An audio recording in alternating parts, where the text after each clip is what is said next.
William Morrow and HarperAudio present The Anxious Investor, Mastering the Mental Game of Investing by Scott Nations. This is the author. For Wendy.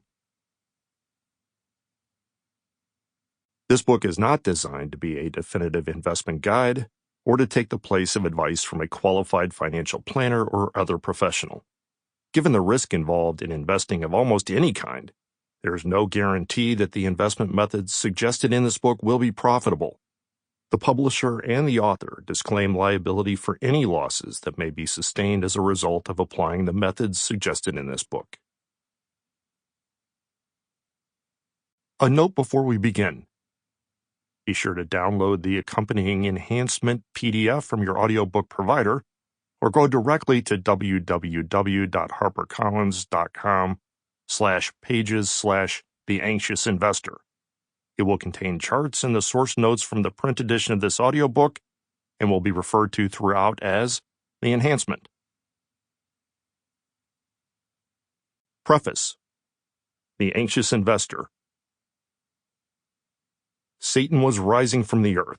With pitchfork in hand, he was coming to claim more souls, and one soul in particular was almost in his grasp. Above him, an empty coffin dangled from the ceiling by a rope, and the dead weight pulled the rope taut. On the side of the coffin was stenciled the name of its soon-to-be and intended occupant, Satan's quarry, Adolf Hitler. This hokey battle for Hitler's immortal soul wasn't being waged in Berlin or Bavaria, but on the first floor of a department store in Iowa. The Yonkers Brothers department store was several times bigger than the next largest in the state. It occupied an entire block in downtown Des Moines where it sold men's, women's, and children's clothing, as well as furniture, furnishings, and personal items. It was suitably progressive for the capital's flagship department store. Yonkers had installed air conditioning in 1934, and the state's first escalator, what locals called the electric stairs, in 1939, the same year Hitler started the war in Europe. Everything changed at Yonkers when the United States entered the war 2 years later. Rationing and shortages meant fewer items on its shelves. Nonetheless, the store urged Iowans to do their wartime duty and reminded them that they could fulfill that duty every time they visited. They were invited to the store's Liberty Hall to see a map, billed as the largest in Iowa, which charted the course of the war on all its fronts. They could listen to educational speeches and buy something for servicemen stationed abroad.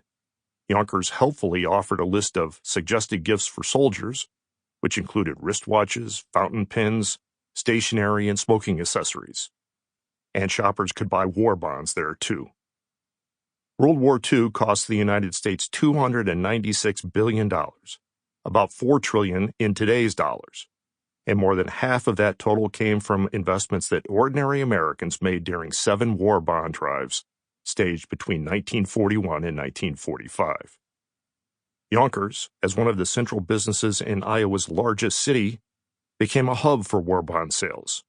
Employees sold bonds alongside those wristwatches and fountain pens, and 97% of all Yonkers employees invested in bonds themselves through payroll deduction plans. Yonkers sold at least $500,000 worth during each of the drives when the sales to customers and employees were combined. One of the store's cobblers, a Greek immigrant with a brother in the U.S. Navy, sold $209,675 worth single-handedly. Every American business selling war bonds got marketing help from the U.S. government. Walnut Street outside the Yonkers front door was filled with a display of captured German weapons during one drive. Shoppers who bought bonds could take a ride on one of 2 U.S. Army tanks parked outside the store during the next. Signs nearby urged buyers to label a bomb to your favorite enemy, Germany or Japan, your choice, and a bond-buying mother could send the bomb her money helped build to Yamamoto, with delivery to be made by air. And during the third war bond drive, which urged Americans to back the attack, as each sale got Yonkers closer to its goal, window dressing riggers lowered Hitler's coffin a bit closer to that grasping papier-mâché Satan who stood next to a sign imploring shoppers to help us bury Hitler.